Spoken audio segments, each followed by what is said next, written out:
Hello to everyone. Welcome in economics class. Students, today we are going to discuss the topic human capital and economic growth. This is also known as importance या फिर role of human capital formation कि क्या importance हैं और क्या role है हमारी economy के अंदर ह्यूमन कैपिटल फॉर्मेशन का। ठीक है, या किसी भी इकोनॉमी के अंदर। और साथ में आज एक टॉपिक और हम डिस्कस करेंगे, that is problem facing human capital formation in India. मतलब जब हम ये सारे सोर्सेज या जो इम्पोर्टेंस है ह्यूमन कैपिटल फॉर्मेशन की स्टडी कर रहे हैं, तो उसके बाद इनको स्टडी करने के बाद क्या वो प्रॉब्लम्स निकल के आ रही है जिसकी वजह से इंडिया जो है वो ह्यूमन कैपिटल फॉर्मेशन में लैग बिहाइंड है from the many other countries, बहुत सारी दूसरी कंट्रीज से।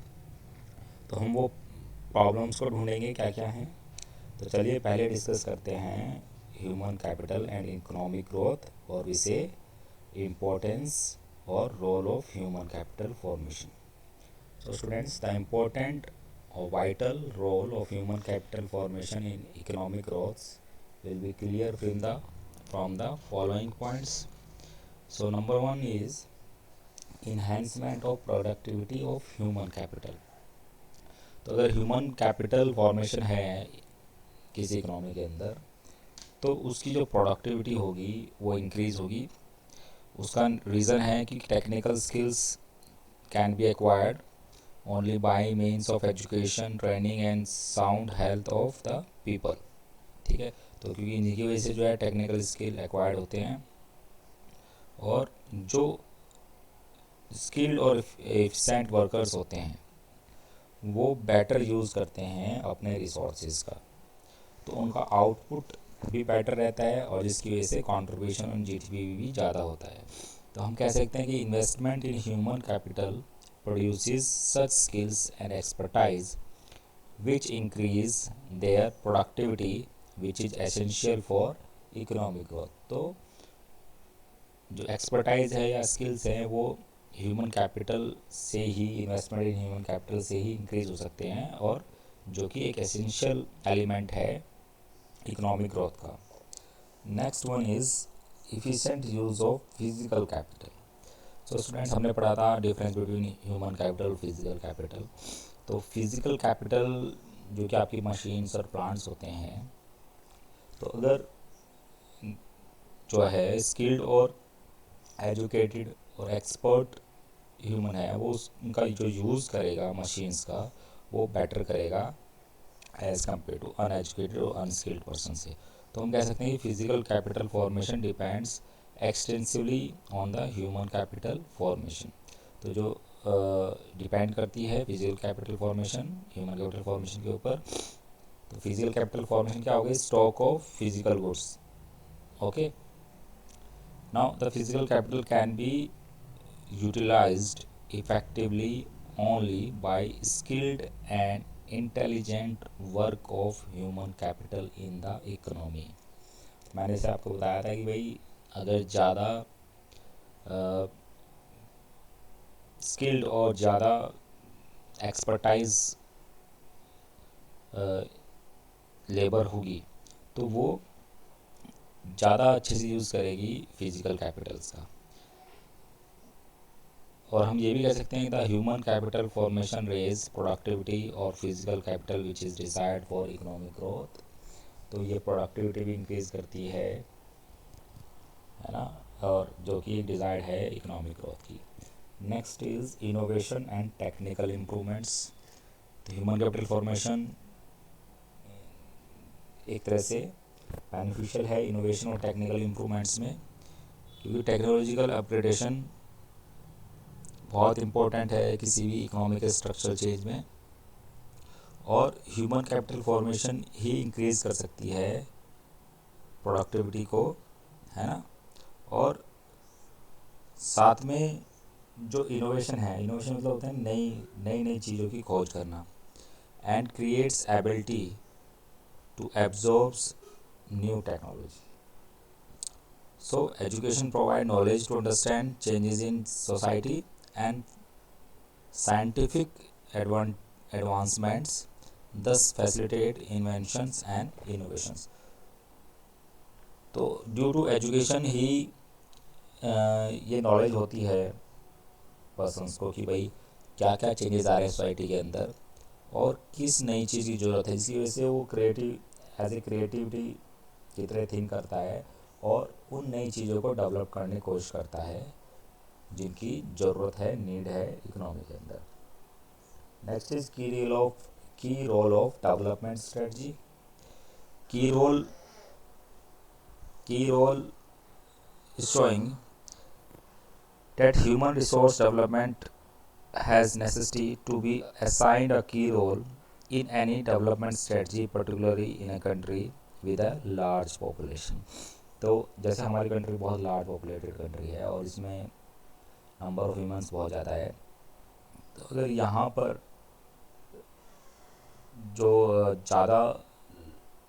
ज़्यादा ह्यूमन रिसोर्स को कन्वर्ट किया जाएगा ह्यूमन कैपिटल में, तो ये ह्यूमन कैपिटल या ह्यूमन रिसोर्स ही हमारी कंट्री के लिए की रोल, एक मेन रोल परफॉर्म करेंगे फॉर डेवलपमेंट के लिए. तो फिर हम ये कह सकते हैं कि जो पॉपुलेशन है वो बर्डन ना होके एक तरह से एक एसेट हो जाएगी हमारी कंट्री की. Next is improvement in quality of life. The quality of life improves due to quality education, health and skill formation acquired by the people. तो इन तीनों की वजह से क्वालिटी ऑफ लाइफ भी इंक्रीज हो जाती है. हम इसको ऐसे भी कह सकते हैं कि भाई जब ह्यूमन कैपिटल फॉर्मेशन होती है तो इससे हायर जो लिविंग स्टैंडर्ड है वो क्यों होता है, क्योंकि इससे जो ह्यूमन बीइंग है या पीपल है उनको ज़्यादा सैलरी मिलती है, उनकी इनकम इंक्रीज़ होती है. जब उनकी इनकम इंक्रीज़ होती है तो उनका लिविंग स्टैंडर्ड ऑटोमेटिकली हाई हो जाता है. And last one is positive change in attitude. ठीक है, due to human capital formation, their outlook and attitude towards various aspects such as tradition, job, market, mobility, etc. ये change हो जाता है, increase हो जाता है और which are helpful in development of the country, जो कि एक हेल्पफुल है किसी भी कंट्री की डेवलपमेंट के लिए. Now come to the next slide and that is showing about the problem facing by human capital formation, कि क्या क्या प्रॉब्लम फेस कर रहा है. और ये एक इम्पॉर्टेंट टॉपिक भी है. प्रॉब्लम फेसिंग की अगर हम बात करते हैं तो सबसे मेन प्रॉब्लम जो आ रही है ह्यूमन कैपिटल फॉर्मेशन में कि भाई जितने स्पीड से या जितनी जो ग्रोथ रेट है पॉपुलेशन का, हम चाहे भी तो उतने ग्रोथ रेट से ह्यूमन कैपिटल फॉर्मेशन नहीं कर सकते. अगर ह्यूमन कैपिटल फॉर्मेशन उस रेट से करेंगे तो उतनी जॉब्स अवेलेबल नहीं है, और क्योंकि उतनी जॉब्स अवेलेबल नहीं है तो वो जो स्टॉक है वो कैसा हो जाएगा, दे आर बिकम अनएम्प्लॉयड. और अनएम्प्लॉयमेंट होने के बाद क्या होता है, वो एक और बुरी स्थिति बन जाती है किसी भी इकोनॉमी के लिए. तो कहीं ना कहीं जो high growth rate of population है ये भी एक प्रॉब्लम है. सो हम कह सकते हैं कि भाई rapidly rising population lower the capacity of positive skill and expertise required for economic growth. Next is brain drain और माइग्रेशन. ये बहुत इंपॉर्टेंट है, इसको हम नेक्स्ट स्लाइड में और क्लियरली समझेंगे. तो इसको ये एक्चुअली क्या होता है कि भाई मीन्स काफ़ी लोग होते हैं जिनको जो अच्छी एजुकेशन ले लेते हैं, अच्छे स्किल्स ले लेते हैं और एक्सपर्टाइज हो जाते हैं, लेकिन फिर वो सारी चीज़ें एक्वायर्ड करने के बाद फ्रॉम द कंट्री वो किसी और कंट्री में बेटर अपॉर्चुनिटी के लिए माइग्रेट हो जाते हैं, है ना. तो ये ब्रेन ड्रेन का मतलब यहाँ पे ये है कि जो हमारा ब्रेन था, जो हमने ब्रेन डेवलप किया था, जो हमारी कंट्री ने ब्रेन डेवलप किया था, वो ड्रेन मतलब खाली हो जाता है. खाली मतलब वो यहाँ से क्विट करके किसी और कंट्री जहाँ पर उसे बेटर अपॉर्चुनिटी और बेटर इनकम जनरेट होती है वहाँ पर शिफ्ट हो जाता है. तो उसका जो बेनिफिट है ड्यू टू जो इन्वेस्टमेंट उसके ऊपर हुआ था एजुकेशन में या फिर स्किल डेवलपमेंट में, हमारी कंट्री के थ्रू हुआ था, लेकिन वो उसको बेनिफिट नहीं दे पाया. और जो उसके बेनिफिट्स थे ह्यूमन कैपिटल फॉर्मेशन के, जो हमने इम्पोर्टेंस पढ़ी है ह्यूमन कैपिटल फॉर्मेशन की पिछली स्लाइड में, वो सारी इम्पोर्टेंस किसी और कंट्री को मिलेगी. मतलब उसमें इन्वेस्टमेंट तो हुआ हमारी कंट्री में और जो बेनिफिट्स किसको मिल रहे हैं, किसी अदर कंट्री में, क्योंकि वहाँ पर वो अपनी सर्विसेज रेंडरिंग कर रहा है, दे रहा है ना. तो इसको कहते हैं ब्रेन ड्रेन. तो ये एक प्रॉब्लम है कि हम अगर ज़्यादा लोगों को मतलब कि बहुत अच्छी स्किल दे देंगे, बहुत अच्छी एजुकेशन भी देते हैं, तो मोस्टली क्या होता है कि जो क्रीम ऊपर ऊपर के जो अच्छे इंटेलिजेंट लोग हैं वो बेटर जॉब्स और बेटर अपॉर्चुनिटी के लिए विदेशों में, दूसरी कंट्रीज़ में चले जाते हैं। Next is lack of proper man power planning. Man power planning नहीं है क्योंकि यहाँ पर इम्बैलेंस है between demand and supply for human resource.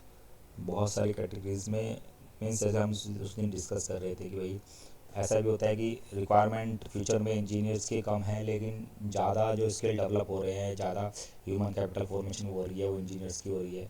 Requirement future में डॉक्टर्स की है, लेकिन ह्यूमन कैपिटल फॉर्मेशन या स्टॉक मेंटेन जो हो रहा है वो डॉक्टर्स का कम है। तो ये एक तरह से प्लानिंग जो है मैन पावर की वो प्रॉपर नहीं है, जिसकी वजह से डिमांड एंड सप्लाई जो है ह्यूमन रिसोर्स की उसमें डिफ्रेंशिएशन आता है। Next is low level of academic order. So education facilities in India have not developed as required for economic growth. तो हमारे यहाँ जो एकेडमिक फैसिलिटीज़ हैं या जो एजुकेशन फैसिलिटीज़ हैं वो भी उस लेवल की नहीं है। तो ये because they are mismatch between the requirement of skill and available academic standards की जो स्किल्स चाहिए according to new technology, updation of technology या नई नई जो चीज़ें आ रही हैं उसकी वजह से उसमें जो हमारा सिलेबस है उसमें काफ़ी डिफरेंसेस है। तो ये भी एक ड्रॉबैक हम कह सकते हैं। तो इसका रिजल्ट क्या होता है कि that skills training and expertise obtain by human capital is insufficient. तो ये सारी चीज़ क्या होती है, इनसफिशेंट होती है। Next one is inefficient system. Inefficient system ये कहता है कि भाई हमारा जो टोटल सिस्टम है ह्यूमन कैपिटल फॉर्मेशन का वो कहीं ना कहीं लैग बिहाइंड है और दे आर इनएफिशिएंसीज। जैसे ऑन द जॉब ट्रेनिंग है, ऑफ द जॉब ट्रेनिंग है, ये चीज़ें प्रोग्राम्स नहीं चलते हैं हमारे यहाँ। ठीक है, utilising scarce resources efficiently proper नहीं हो पाता है, जो हमारे स्केयर रिसोर्सेज हैं उनको यूटिलाइज नहीं कर पाते हैं अच्छे से क्योंकि ह्यूमन कैपिटल डेवलपमेंट प्रॉपर नहीं है। Providing proper health care facilities नहीं है क्योंकि जो स्ट्रक्चर है हेल्थ केयर स्ट्रक्चर वो भी प्रॉपर नहीं है। और जो एक तरह से एलिवेशन फ्रॉम पॉवर्टी कहा गया है या लिटरेसी या अनएम्प्लॉयमेंट, ये भी इनएफिशिएंट है। तो ये तीनों चीज़ें अभी भी हमारी इकोनॉमी में है, पॉवर्टी, इलिटरेसी और अनएम्प्लॉयमेंट। तो जब तक ये तीनों चीज़ें रहेगी तब तक ह्यूमन कैपिटल फॉर्मेशन प्रॉपर नहीं हो पाएगा।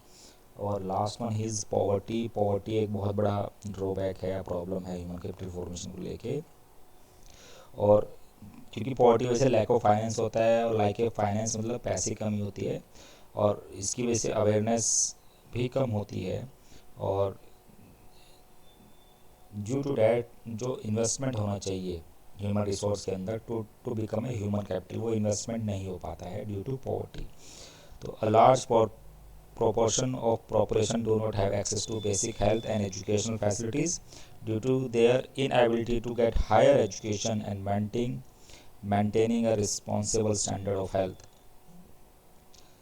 They are not able to develop themselves as sound human capital, जिसकी वजह से वो एक अच्छे ह्यूमन कैपिटल नहीं बन पाते हैं।